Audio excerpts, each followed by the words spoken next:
muchísimas gracias, Jacob, por aceptar la invitación. Arranquemos, muchísimas gracias. Antes que nada, gracias a ustedes por la invitación, de verdad, Andrés, lo aprecio. A todos los que están llegando y llegaron, lo aprecio también muchísimo. El tema es un tema delicado porque es un tema que obviamente pone nervioso a cualquiera sobre discusiones rabínicas que hace uno. Un rabino dice una cosa y luego al otro día dice otra cosa. De hecho, en el movimiento no ágida hay un fenómeno que suele ser así, no es en todos los casos, pero no sé si hay un dicho así en español, que donde se pone la semilla, ahí crece, algo por el estilo, tierra en donde se pone y crece. Es decir, si una persona empieza con Chabad, la persona sigue su camino con Chabad, si empieza con Breslev y así sucesivamente. Entonces suele ocurrir que entonces una persona empieza con Chabad y de repente empieza a escuchar otras posturas y empieza a tener, no sé si decirlo, un conflicto interno, etcétera. Pero a ojos del judío eso no es tan complejo. El tema de que hayan discusiones, de hecho, ustedes ven esto. Todos estos tomos son discusiones rabínicas. Eso se llama el Shas. Son las discusiones del Talmud que son entre rabinos.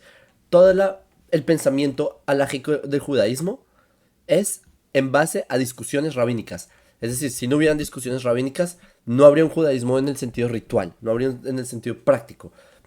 Entonces, eso es para que lo sepan que si hay, ustedes ven que un rabino dice una cosa, otro dice otra cosa, entonces al fin qué. Entonces, para que lo sepan, eso es parte del judaísmo. Si no existían esos diálogos de, digamos, mostrar distintos ángulos, no habría judaísmo. Y no por eso los judíos ortodoxos abandonamos el judaísmo, ¿sí? Al revés, eso fortalece el judaísmo. Está escrito que la Torah tiene 70 rostros. ¿Cómo así? Tiene 70 lados para ver la Torah. Es decir, tiene muchos puntos de vista que componen a la Torah. Si ustedes saben, el número 70 es un número tipológico en el judaísmo, es decir, que se repite en muchos lugares, por ejemplo, en 70 naciones.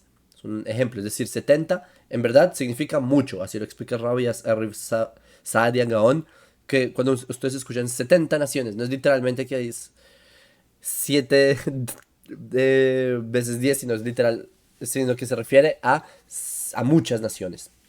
También está escrito que hay 70 lenguas, como que cada nación tiene una lengua, es decir, hay muchas lenguas. Y está escrito que solo, esto lo explica el Gaon de Vilna en el Perush a Sefer Bamidbar, que escribe que solo se puede entender la Torah traducida en su mensaje completo, ¿sí? Se leen las 70 traducciones de los 70 idiomas. Es decir, hay un dicho, ustedes quizás han escuchado, traductore traitore, que el traductor es un traidor. Entonces es porque toda traducción es inexacta. Entonces en la Torah, si ustedes leen las 70 idiomas de las 70 naciones, las 70 traducciones, ustedes entienden. ¿A qué se refiere esto? No es literal. Que si ustedes leen, se refiere a que si todas las naciones tienen su parte en el componer y en entender la Torah, esa es la Torah completa. Si le falta uno, no es toda la Torah, porque la Torah está destinada a salir de Israel. De hecho, eso lo habla el profeta en Isaías 2, Malaquías, no, Miqueas 4 y así. Que desde Israel sale la Torah a donde ustedes. Entonces, por eso uno se pone a pensar, entonces, si la Torah necesita 70 traducciones, es decir, si está destinada a poderse acoplar a muchos pueblos, es decir, que la Torah necesita distintas formas de explicarse, porque no todas las naciones son las mismas, por eso son 70 naciones, es decir, hay muchas naciones. Por eso es necesario que haya, por ejemplo, un rabino que cuando le habla a su público japonés, él explica la Torah de un modo al público japonés que es distinto a como se explica en Ecuador, por ejemplo, porque son sistemas distintos, son sociedades distintas. Por eso es que también intrínsecamente la Torah ya tiene un mensaje que van a escuchar distintas formas de cómo se manifiesta el mensaje. Hay algo que esto está en la Mejilta, está en Midrash en la Mejilta, que hay un versículo en Éxodo 18, esto es cuando Jetro en español, él dice que en el versículo 11, que ahora sé que Hashem es el más grande entre los dioses. ¿Cómo así? Él no sabía esto antes, o por lo menos no lo había dicho antes. ¿Qué se refiere? Hay un midrash en la Mejilta que dice que Jetro, él hizo todas las idolatrías juntas, al tiempo. Y luego, cuando llegó el monoteísmo, entendió Dios es más grande que todos los dioses. Es decir, que para Yitro, todas las idolatrías al tiempo, en su conjunto, son casi como el monoteísmo. El monoteísmo, ¿Qué significa monoteísmo? Que hay un solo Dios, es decir, un Dios que abarca todo. Y cuando nosotros decimos hay muchos dioses, se refiere a hay muchas ideas, hay muchas ideologías. ¿Sí? Está el Dios del marxismo, no es un Dios, pero o sea, los dioses son, ¿cómo dice? Tienen ojos y no ven, tienen nariz, es decir, no son de verdad. Entonces está el marxismo, está esta religión, está tal cosa. Entonces todas esas son los dioses, estas ideologías, pero todas están dentro del monoteísmo. Es curioso, por ejemplo, el ejemplo del marxismo, en la Torah hay cosas similares al marxismo como dejar en la esquina del campo a los pobres. Es un sistema muy extraño el sistema económico de la Torah, que involucra un sistema capitalista junto con uno socialista. Así es, en la halajá de la Torah. Es muy extraño escucharlo, no sé. Cuando uno escucha distintos rabinos diciendo cosas distintas, en verdad están hablando de lo mismo. Simplemente son dos caras de lo mismo. Eso es algo interesante también de entender, que cuando ustedes escuchan que hay un choque muy grande, pero ambos son rabinos, que ambos van por la Torah y ambos esperan los mismos ideales, etcétera, ambos están diciendo un mensaje, pero es porque como seres humanos no tenemos dos caras de empezar a hablar dos cosas distintas. Por eso Hashem lo dividió en cada neshama, cada tendencia de cada alma, digamos. Cada tendencia, cada alma lo explica de una forma distinta. A propósito, hay algo en la Kabbalah que se llama Tzimtzum, que es que hay un... Lo voy a tratar de explicar, que hay como un todo, ese es el todo que les digo, como toda esta idea monoteísta, pero como les expliqué que en el mundo no cabe, no tenemos dos caras para estar. Entonces lo que hizo Hashem es, como se redujo. Entonces empieza a todo este mundo a caer en distintas ideas del mundo. Una se fue por el comunismo y otra se fue por el... Piensen algo, si hay una idea en el mundo que tiene mucha fuerza, es porque esa idea tiene algo de verdad. Por ejemplo, los progres, ¿sí? Todo esto de la izquierda y el feminismo. ¿Por qué tiene tanto éxito? Porque tiene una esencia que es de verdad. Hay muchas cosas que simplemente con el tiempo se van a deteriorar y vamos a entender que no es bueno el tema de la modestia y todo esto, como en verdad utilizan a la mujer como un instrumento, ta, ta, ta. Pero hay cosas que son verdad, como el rol de la mujer en la sociedad. En verdad es preocupante. Las mujeres necesitan de un rol en la sociedad y necesitan tener un estándar, ta, ta, ta. Entonces, eso es parte del Tzimtzum, que Hashem puso todas estas ideas y se tuvieron que reducir, pero poco a poco vamos convergiendo en lo que es el monoteísmo. Esa es la idea, eso lo explica Rav Kook. Rav Kook es el rabino de mi logo en redes sociales. Pero, yendo al tema, ok, pero están todas estas ideas. ¿Qué hace un Noágida? ¿A qué idea me voy yo? Porque no me puedo poner a escuchar a todos los rabinos del planeta para pretender llegar a digamos, toda la Torah. Se puede, pero no es fácil. Especialmente porque hay ideas que chocan. Está escrito en el tratado en Avot, más en el Pirkei Avot, Asel Harav, hazte un rabino. Es decir, el ser humano de por sí necesita seguir una ideología. El ser humano no se puede quedar a la deriva y no se puede quedar tratando de amarrarse a dos caballos que van en distintas direcciones.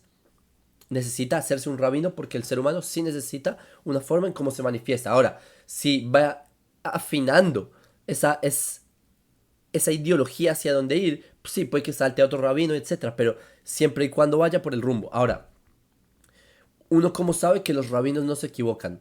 A propósito, en el judaísmo nosotros no creemos que los rabinos son infalibles, nosotros creemos que todos somos seres humanos, incluso el rey David cometió errores y Abraham y Moisés. Entonces está escrito en Levítico capítulo 4 en Vaikra, Parashat Vaikra, allá en el versículo 15, que los sabios, ellos ponen como que los líderes ponen las manos en el becerro y hacen un sacrificio y todo esto, ¿sí?